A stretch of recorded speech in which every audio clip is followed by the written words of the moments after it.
Bonsoir à tous et bienvenue dans cette autre séance mathématique. Aujourd'hui, nous avons le plaisir de vous introduire dans un univers assez intéressant qui est celui de l'algèbre linéaire. Aujourd'hui, nous allons vous parler de valeurs propres et diagonalisation.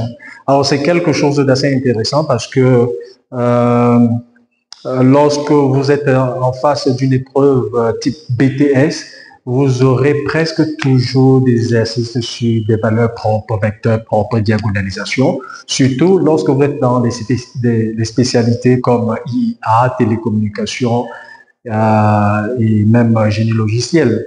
Donc voilà, nous allons sans plus tarder commencer avec ce cours sur valeurs propres et diagonalisation.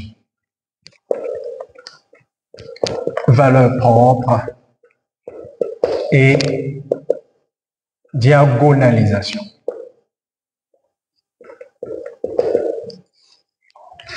Bien, donc nous suggérons, alors nous supposons que vous avez quand même des prérequis sur l'espace, la notion d'espace vectoriel.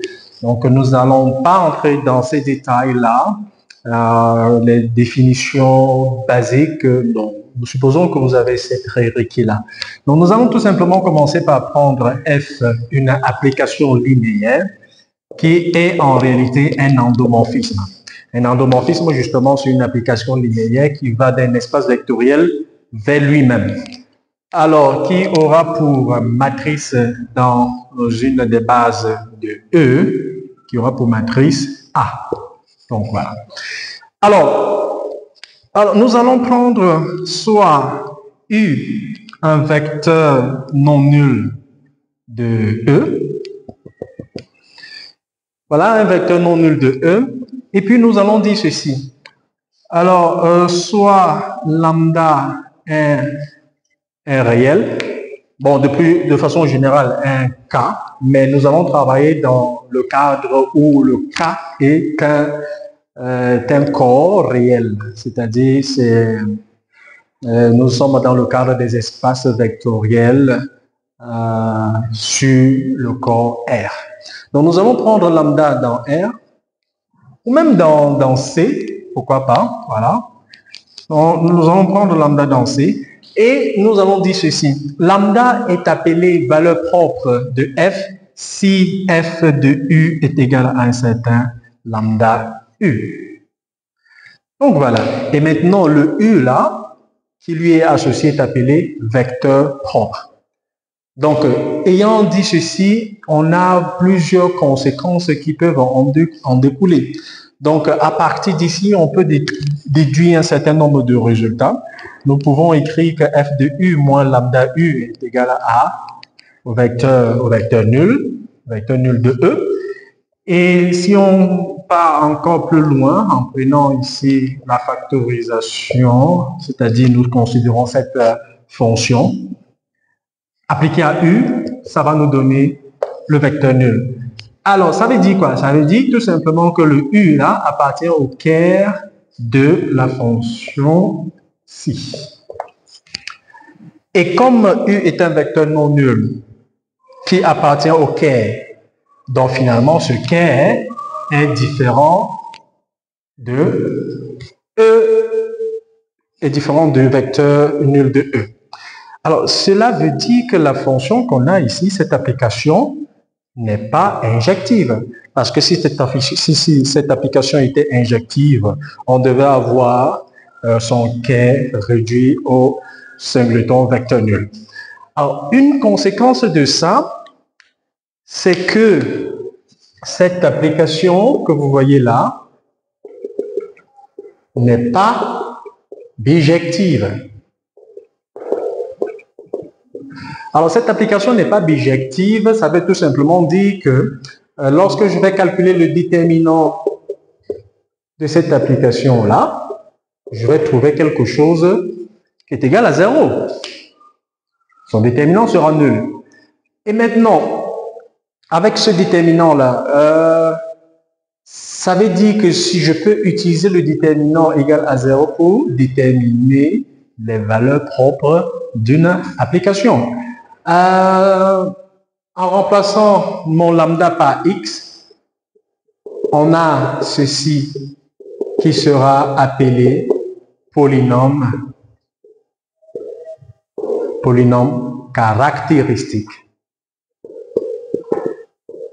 de f ou de a. Donc voilà. Et maintenant, justement, les racines de mon polynôme caractéristique seront les valeurs propres de a ou bien les valeurs propres de f, tout simplement. Donc, voilà une autre technique. Voilà une technique pour déterminer les valeurs propres de mon application. Donc, je passe par son polynôme caractéristique et je détermine ses racines. Bien. Lorsqu'on a les valeurs propres, peut-être qui sont distincts, si je suis par exemple dans un espace vectoriel de dimension finie n, dans notre cas, nous allons travailler dans un espace vectoriel de dimension 3, donc notre n sera égal à 3. Et puis, si on a lambda 1, lambda 2, lambda 3, trois valeurs propres distinctes, alors nous allons tout simplement dire que notre f, notre application est diagonalisable. Bon, voilà un autre mot que j'utilise dans cette présentation, diagonalisable. Diagonalisable, ça veut dire quoi? Est-ce qu'on peut trouver une base dans laquelle la matrice de f est diagonale? Parce que ce n'est pas toujours le cas lorsqu'on a une matrice, on a la matrice de A dans la base canonique de E. Cette matrice-là peut ne pas être diagonale. Alors, la question est, est-ce qu'on peut trouver une base dans laquelle la matrice de F est diagonale? Ok. En revenant sur le fait qu'on suppose qu'on a trois valeurs propres distinctes, qu'est-ce que ceci veut dire? Ça veut dire que f de U1 sera égal à lambda 1 U1. Et après, nous aurons que f de U2 sera égal à lambda 2 U2. Alors, je laisse l'espace sciemment parce que je vais compléter plus tard. F de U3 sera égal à un certain lambda 3 U3. Alors, comme je vous ai dit, je vais compléter les espaces par des 0. On a 0 U2 plus 0 U3. Et ici, on a 0 U1 plus lambda 2 U2 plus 0 U3. On a 0 U1 plus 0 U2 plus lambda 3 U3. Et ceci va nous amener à avoir la matrice de F dans cette base formée des vecteurs U1, U2, U3. Et cette matrice sera tout simplement lambda 1, 0, 0, 0, lambda 2, 0 et 0, 0, lambda 3. Alors, lorsqu'on a ça, on dit qu'on a trouvé la matrice diagonale de F. Et cette matrice est donnée dans la base B. Comme ça, formée des vecteurs U1, U2, U3. Une autre question intéressante serait de se demander, est-ce que justement ceci forme une base? Oui, ça forme une base. On le démontre en utilisant le déterminant de Van der Monde. Et en faisant des petits calculs, on arrive à montrer que ceci est bel et bien une base de l'espace vectoriel de départ. Ok, maintenant, il y a une autre propriété qui va généraliser ceci. Je vais juste l'énoncer, mais sans démontrer, qui dit que lorsqu'on a la somme des dimensions de E lambda avec lambda, voilà, E lambda, c'est l'espace propre associé à la valeur propre lambda. Et c'est quoi espace propre? C'est l'ensemble des valeurs propres associées à l'ensemble des vecteurs propres associés à une valeur propre donnée. Donc cet ensemble-là va former un sous-espace vectoriel. Et lorsque je somme, j'additionne les dimensions de ces espaces propres, si je trouve la dimension du départ, alors je dirais que mon F est diagonalisable. Donc je me répète. F est diagonalisable si et seulement si la somme des dimensions des espaces propres est égale à la dimension de l'espace de départ. Bien. Entre autres, voilà ce que nous avons préparé pour vous ce soir.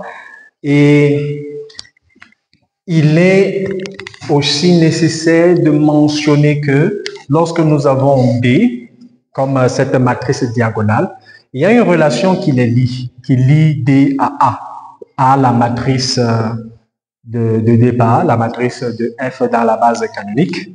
Donc, il y a cette relation qui les lie.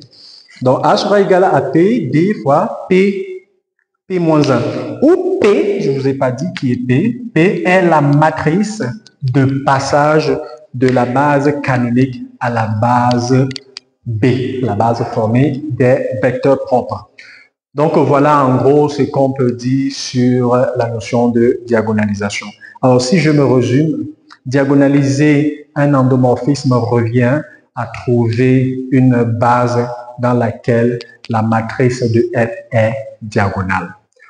Ok, voilà. Merci d'avoir regardé cette vidéo et rendez-vous dans la suite pour traiter un exercice concret type BTS. Cet exercice qu'on vous a d'ailleurs proposé au BTS de 2024 dans les spécialités IIA, RS, réseau et sécurité, et MSI, maintenance de système informatique, et même en télécommunication. Ok, donc voilà.